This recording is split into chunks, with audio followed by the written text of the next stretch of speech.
not awake. It has some dimension, but we should certainly not be that wonderful. As you were told, my name is Ndii, and I am professionally an economist, and but I'm very known for, I guess, being a public commentator on many things. In the interest of disclosure, I should say, because it seems to bother some people, that I am currently leading the NASA policy team, and some people have claimed that if you are involved in a political activity of that nature, you cannot be objective, and even challenging. And even challenging whether intellectuals should at all be involved in politics, which I find quite fascinating, because the very same people start crying and say, at the same time we hear saying, we don't have, well, can we find solutions and good policies for our country?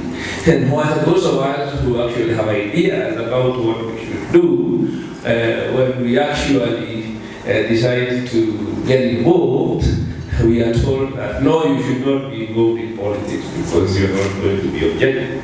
So I can't figure out as a citizen whether you become a public intellectual, you then lose your civic rights to political participation. But that's a different conversation. But I guess partly it's also because a lot of this I realize that we are a very young country, and young people may not be aware that those of us who are a bit long in the tooth, like Jonjo and Kirilo and some who are over there, have been doing this for the better part of close to 30 years. And we have actually managed to be both engaged in public and political processes without losing our objectivity, which is why we are still able to stand in front here after we were here 4 years ago, and people say we were just with brackets, and now the same questions that we were raising haven't gone away. And I'm going to demonstrate that with a slightly more updated information, because I say, given the magnitude of this project, and as I understand it as a macroeconomist, I have been preoccupied with how we are going to survive economically, given what we know about it. Something which has been continues to exercise my mind. I don't think we will solve it, those of us who happen to have, this happens to be our area of expertise. Those, because we intend to win this election, we are obviously going to inherit the problem. And we need to have ideas as to what we are going to do with it. So that also provides a bit of a perspective that it's actually something I'm thinking as a problem that I may find myself having to solve in the next couple of months. With a very high likelihood that it will be my problem. Yeah. So, I will actually refresh some of the things that Kirilo has said. This is not very clear what that box is, but I will explain. That little box comes from a paper that John referred to. Yeah, but don't worry, I'll explain it. You will know what it is because Kirilo has talked about it. But the original of it is from a study called the East African Railway Master Plan. Now, in the East African Railway Master Plan, it looked at the options of how East Africa can upgrade its railways. And that box there says what Kirilo is saying. It says that you could get exactly what you're getting by doing an SGR on a standard, on the meter gauge rail. The worst is the most costly option, which has no additional benefits, is to build a new standard gauge rail on a new alignment. So even if you're going to do a standard gauge rail, even though it has no additional benefit on a meter gauge, on refurbishing a meter gauge, at least do it on the existing alignment. Yeah? So because if you do it on the existing alignment, it will cost you $1.5 million per kilometer. Okay, if you refurbish the existing meter gauge, it will cost you $500,000 a kilometer. It will still give you 25 tons per axle and same capacity of 60 million metric tons a year. If you do it, if you make a standard gauge by making it a bit wider, it will cost probably $1.50, but $1.5 million. If you go to a new right of way and you do a meter gauge, which you probably don't want to do, will cost you $2.5 million. But if you do a brand new railway work we've done, the cost estimate at that point in time was about $3.25 million per kilometer. So the message is that upgrading old railway to SGR presented better value for money than SGR on new alignment, but SGR not significantly superior to meter gauge railway in performance. That's what summarizing what Kirilo has said. That's the baseline. And that's what we were saying last time, and reasons why now. If that is the, so there is no business case, there was no business case for a new standard gauge railway line on a new alignment. New alignment means on a new way, somewhere else. Because Kenya Railways owns a lot of land all the way from Mombasa to the border. So why buy more land? But we've now had a few more experience with why buy more land. The other information which has come is that other people are building railways too. Yeah? And I have compared here these with the Djibouti railway line, which is now complete. It was started just slightly before ours. As well as the data we now have from Tanzania Central Line, which Kirilo has referred to. I've got the distance there. Mombasa, Nairobi, the actual distance is 472 kilometers, but the track length, because you need more track than the distance for various reasons, is 609 kilometers. Addis Djibouti is 752 kilometers. The track length is more than that, because I don't have the exact details of a lot of things, but we do know at least 115 kilometers of it is double track. Yeah, there's a part which is double track. Ours is also single track all the way. Tanzania, they are doing only phase 1 at the moment. There is around to Morogoro, 200 kilometers, but the track length is 3,300 kilometers.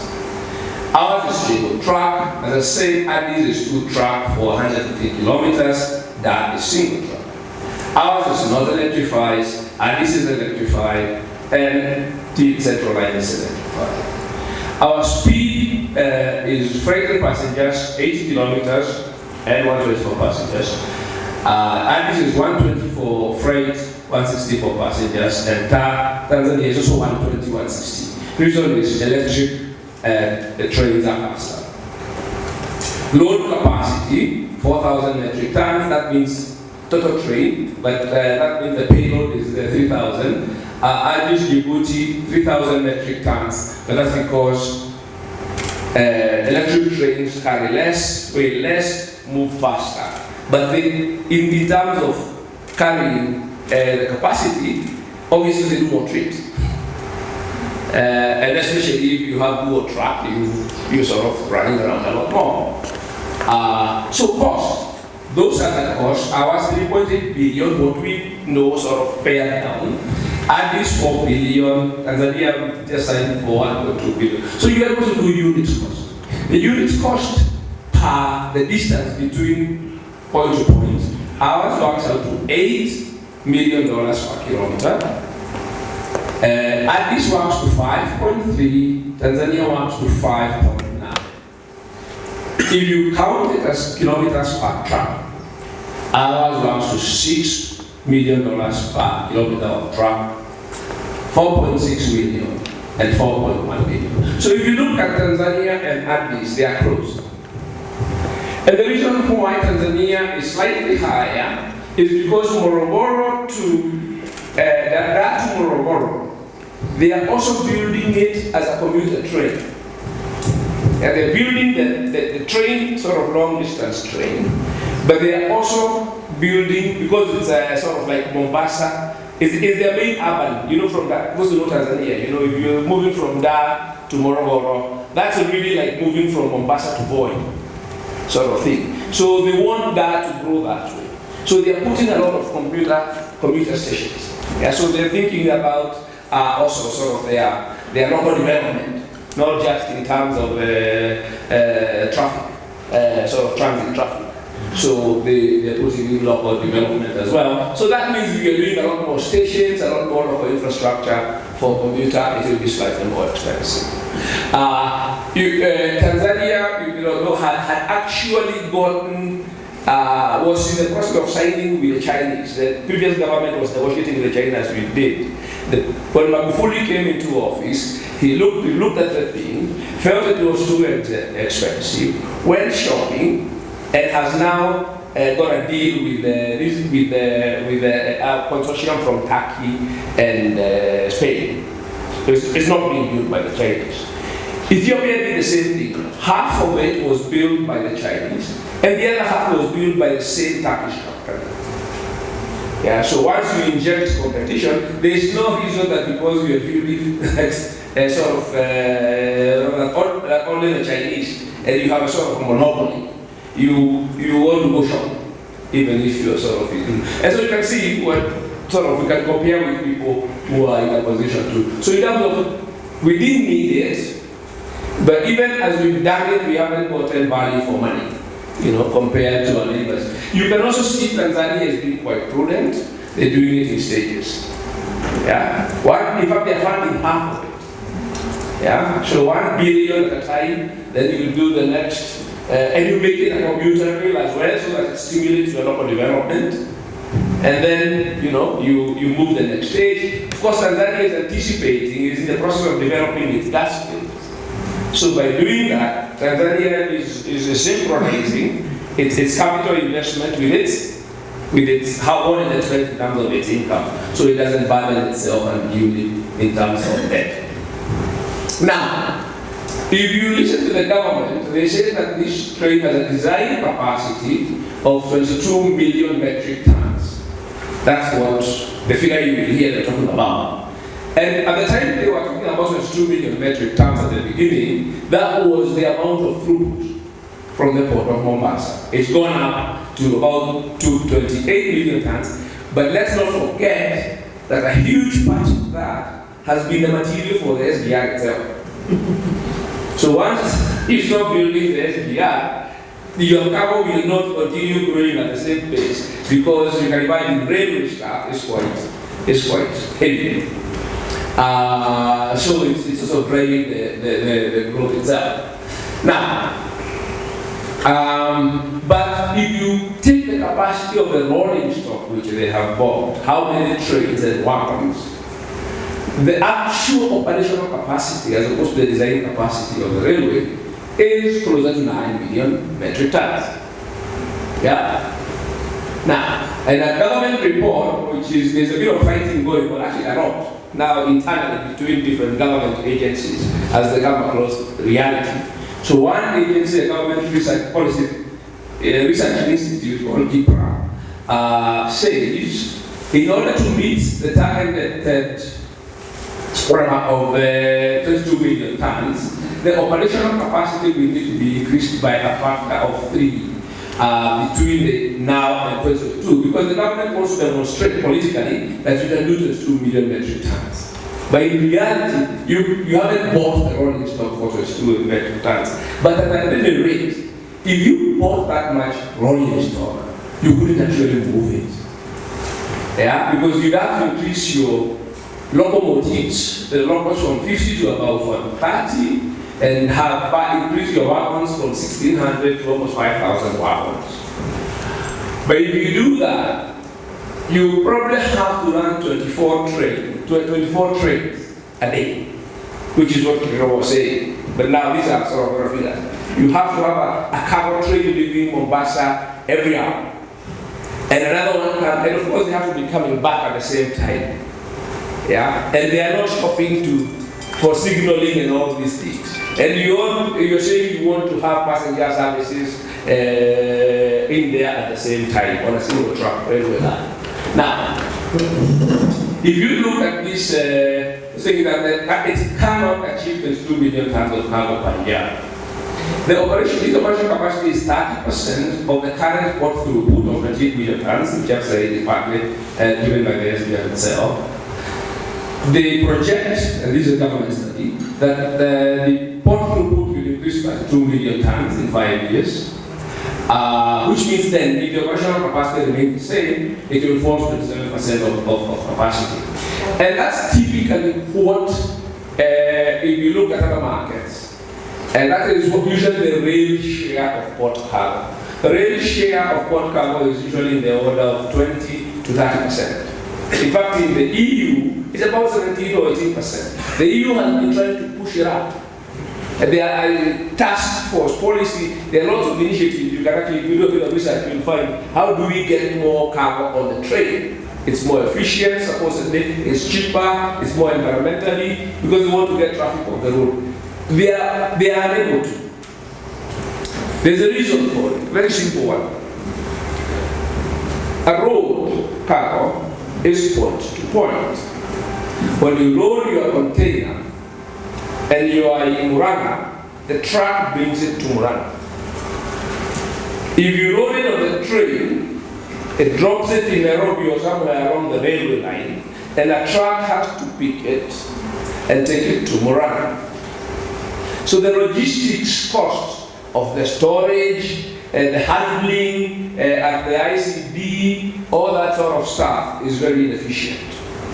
So what you want to do these days with your logistics is that if your stuff comes in from the port, you want a bag-breaking hub near the port, at the coast. Yeah, so you have your cargo, you take it out of the port, you put it in some warehousing or all sorts of stuff.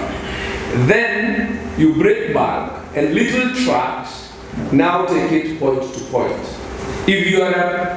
If it's consumer goods and you are a supermarket like Nakumatt and all those people, you don't want your stuff, your fridges brought to Nairobi, you have loaded, you put them in a warehouse because you know which shop they're supposed to go to.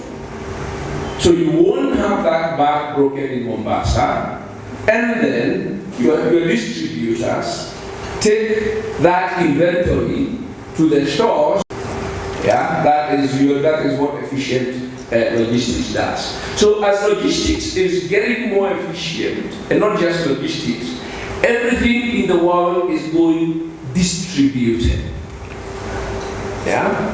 So these sort of modes of logistics which are forcing you onto one route don't work in the world of digital and networked world of information whatever anymore.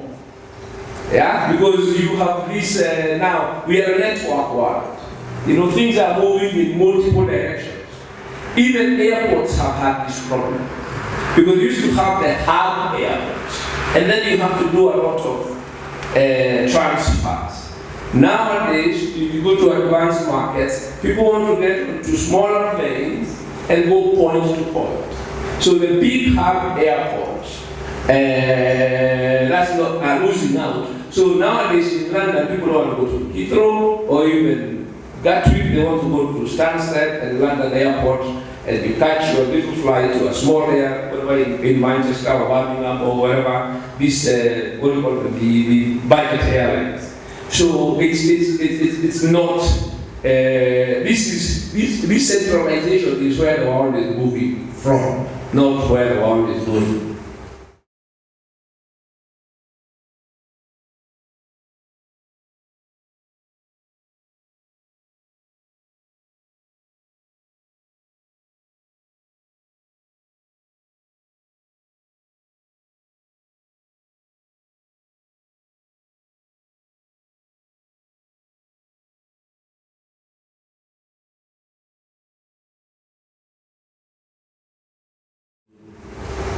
Now,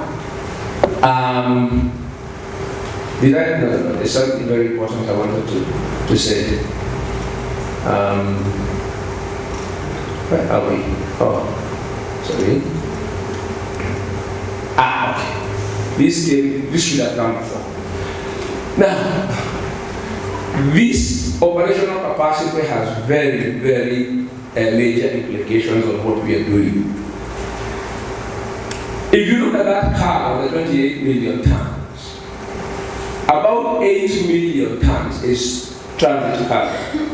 It goes to Uganda and DRC and Rwanda, a little bit to South Sudan, but the bulk of it is in Tanzania. But the bulk of the transit cargo is Uganda and Rwanda and DRC. To and from, because DRC ships a lot of minerals. Yeah, a lot of DRC minerals, which are very heavy, obviously go through the port. Now, so we're saying the operational capacity of the railway line and the transit cargo are about the same.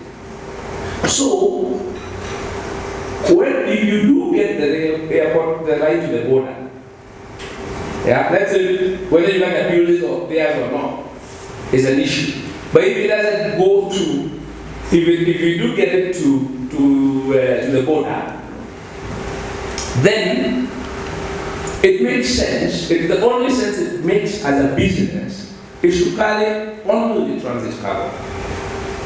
Yeah, so it loads cargo for the border. If it goes to Tanzania, to Kampala, you load cargo for Kampala.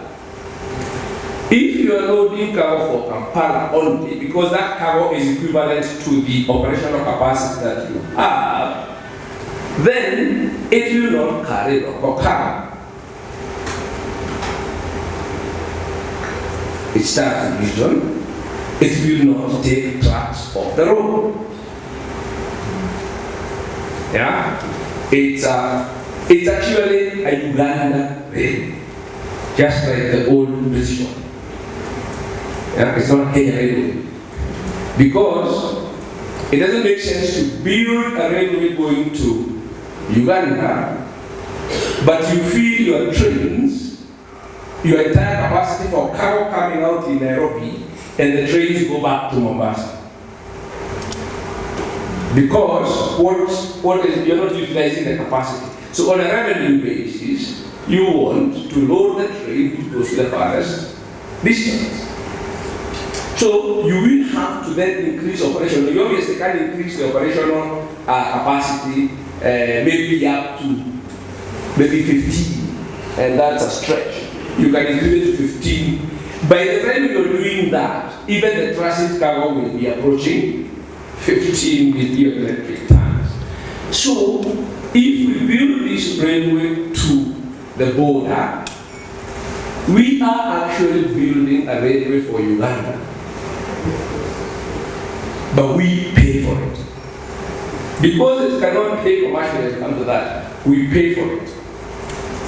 It then starts to reason that all these things we are talking about, like cargo hub or inland container airport in Naivasha, and all these stations we have built along the way will be redundant.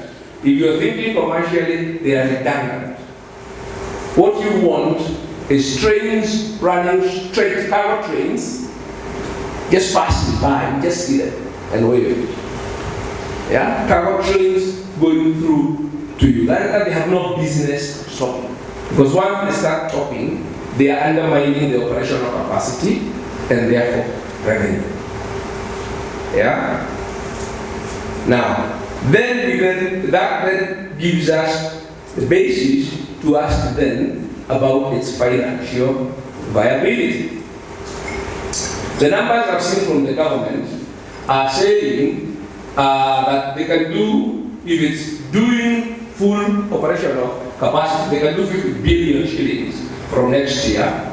Freight is 48, you can see passenger is only 1.6 in 2018, rising to 58 billion in 2022, of which freight is 54 and passenger is 4 billion.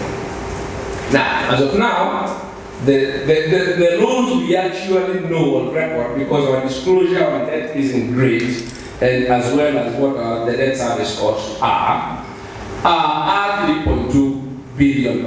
Two loans, 1.6 and 1.63 from the Exim Bank. One is somewhat concessional, the other one is fully commercial. We don't know the cost of the money, but I saw an article 2 days ago saying that if you put all costs together, the hidden costs you get in loans, yeah, the fees and also the things, it's 12.5% per year. And I haven't seen anybody challenging the cost, saying the Treasury issuing a statement saying that's not true. Now, if that is the cost, 12.5%, interest alone, which you call cost of capital, that's the cost of capital. The cost of capital alone works out to the 80% of that revenue they are talking about. Yeah? In that cost. But if we take normal cost of capital, market cost of capital, unfortunately now we are able to do that because we can benchmark on the Eurobond, because we have a sovereign debt out there, so the market has given us a price. And if Chinese money is 12.5% effectively, we can actually borrow from the market and pay them off. Yeah? Because we can borrow long term from the market now. Then we can then work with a more realistic cost of capital instead of a Shylock loan. And that will come to about $200 million a year, or 40% of the projected revenue. Assuming that the shilling is stable, this falls to 35% in 2022.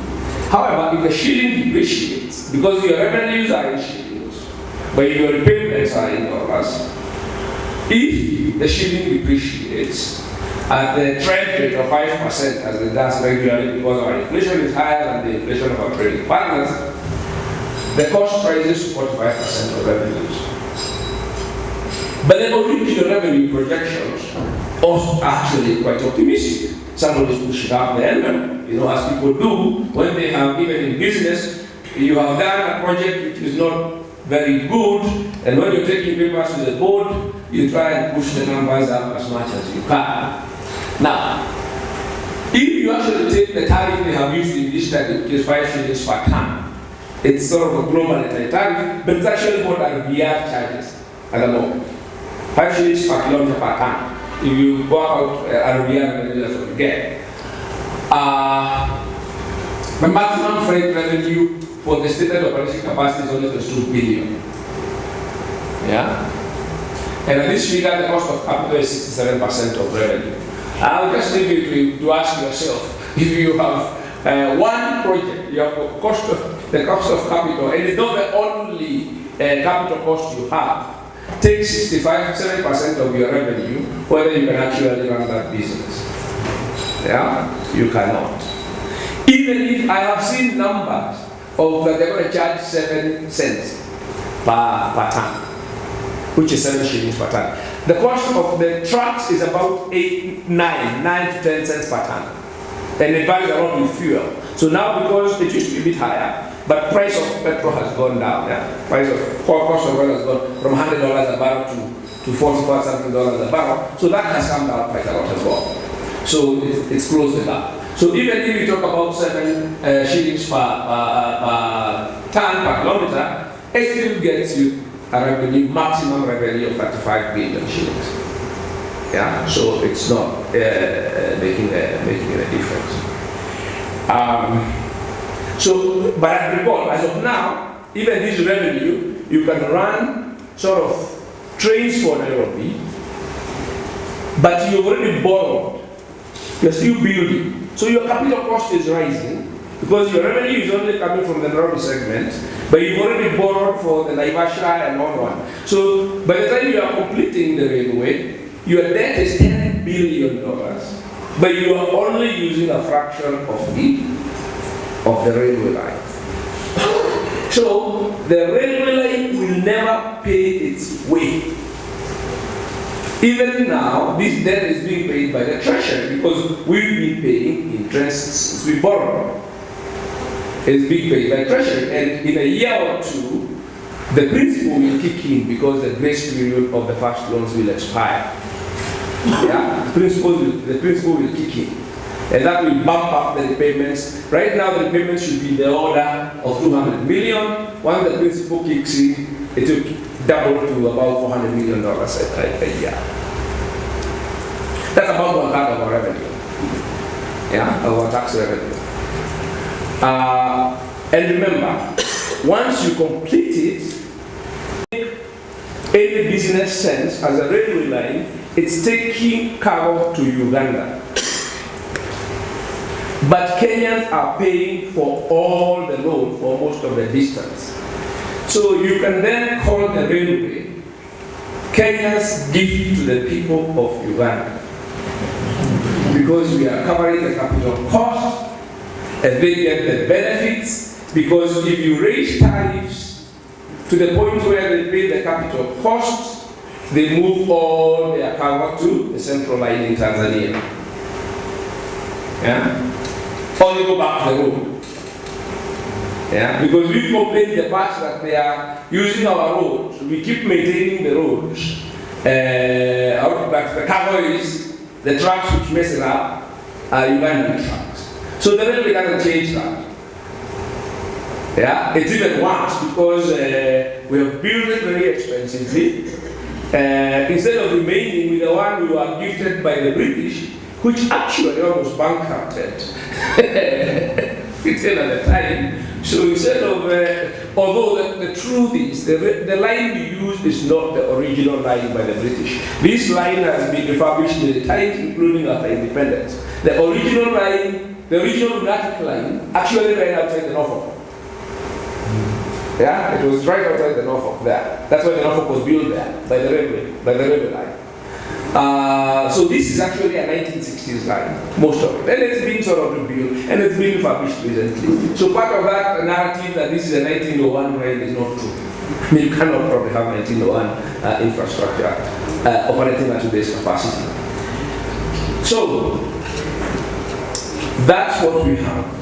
So since we are footing the bill, what does the bill mean to us? We need to know when the bill comes, we need to know what you are putting. So we can look at what this borrowing, this loan, has actually done to our public debt. So in 2013, before this loan came about, our total external debt was about 900 billion shillings, which is about $10 billion. It's doubled, as you can see, to about 1.9. China, we owe China only 18 billion. We now owe China 400 billion. But also we've been borrowing very heavily commercially. So China's percentage of our foreign debt has increased from 9 to 20%, and commercial from 8 to 25%. Domestic debt has also doubled. So our total of debt is gone from 1.9 billion by now it's in the order of 1,000 shillings. Yeah, 60%, 40% of your income. You can make a sacrifice for mortgage. Yeah. But it doesn't make sense to take a 4-year car loan of the same amount. So if you have borrowed 4 times your annual income for a car, and somebody else has borrowed 4 times the annual income for a house, you are really not on the same, you are not in the same category of debt. So people are trying to realize, let's not look at the details. Just look at the headline. What ratio of income is it? Even not what it has gone into. But far more importantly, you can see what has happened. Debt service to revenue is gone up. Your debt service to exports is gone up. So you see, the debt, if you look at, let's look at what has happened to foreign debt, which is what tells you what the railways have done. So your foreign debt, has doubled, just from 900 to 1.9, so just about over double.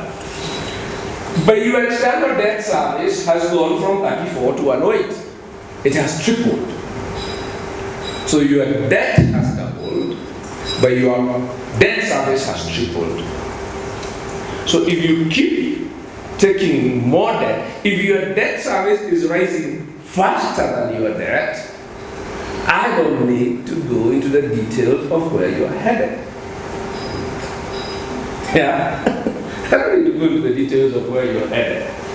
But what we're saying is you're headed in the direction where you're going to be spending 30%. I think from next year, we are looking at the debt service talking about 30% of our revenue. But there is something else underlying which is going on, which is that figure, and you may not link the two, commercial from 74 to 473. What's driving that? Because we have to pay a lot of interest, because this debt service, we don't have a cash flow to finance this debt. So what we are doing, we are borrowing short-term commercial. You've had us we are syndicating commercial loans. This is something we have not done in the past until since the mid-80s. We've got rid of this commercial short-term debt. It's been brought back. There was one loan only, one syndicated loan we've done under the Grand Coalition, which is what was the primary motivation of the original Euro loan, to substitute that loan, pay it off, and use market debt. And the amount was about $500 million. That's what we paid off. But then they went and borrowed $3 billion, which is this quarter. But the point is, what's happening now is that we're syndicating, we're having to borrow about $1 billion every quarter from the markets to service the existing debt, because you are now, a lot of this commercial debt is now distressed borrowing. And because they are short term, their principal repayments come up very quickly. If you take the old World Bank type loans, long-term project loans, which is why they make you jump lots of hoops and you have to really whatever to borrow, the best terms, either terms, we could say 40-year maturity with 10-year grace. So you get a 10-year grace period and you're going to pay it over 30 years thereafter at 0.5% interest. It goes up a little more. You never noticed it, because if you've done the right things with it, 10 years down the road, the economy has grown and your revenue has increased, and you even forgotten that loan, whatever. So you just managed to keep up with those payments. That's why you could finance yourself in multilateral, whatever, quite well. Now, when you go to Standard Chartered syndicates a $750 million loan for 2 years, within Jubilee, they did the first one 2 years ago. Once they did that, all we've been doing is they come up for repayment, they have to syndicate another one. If they do not syndicate one or go to the market before they leave in August 8th, the next government which comes in, we will have to do a very fast footwork so that we have money to pay the ones we'll be maturing in October and I think on February. So that's what I keep writing about and saying this government has put us on a treadmill, that we have to keep running to look for money to pay this rapidly maturing debt. Yeah? And obviously all the investment banks are doing is making fees from us. Because what you're doing is just rolling over. You're rolling over, but they are making their fees. Yeah? You're rolling over, they are making their fees. But you originated it by doing this railway project has everything to do with it. Because if we borrow this money to finish it, as Uhuru has said, one project will be responsible for more than 40% of your foreign debt. So we've become a one-project country. Yeah? So part of the opportunity cost is that it has crowded out all other big, potentially large projects you would have wanted to borrow from abroad. Because any borrowing you are negotiating is for this project. And creditors also have customer exposure limits. Yeah? And you know this as a customer of a bank. At some point, it will tell you, we have hit our exposure limits to you because we need to be diversified. They've got credit committees and sort of financial regulations which tell you cannot lend so much to one customer and all those stuff. So we start running into those exposure limits with various creditors because we have put all our eggs in one. So that's it. So it's not just a matter of how much you're paying, to summarize. It's that the economics of it are that it will only make the little operational and commercial sense it does if it's a railway for Uganda. But we are the ones who will be paying for it, and it's not just about paying the money. We are paying for it because it's crowded out our capacity to finance our things from revenue and our capacity to borrow from other projects, for other projects. So that is what we have in front of us. So those who want to challenge what I'm saying and say this is not objective, I'll let them show us how this train will carry 22 million tons of cargo, physically. Show us how many trains you have to run on it to carry 22 million tons of cargo. Thank you very much.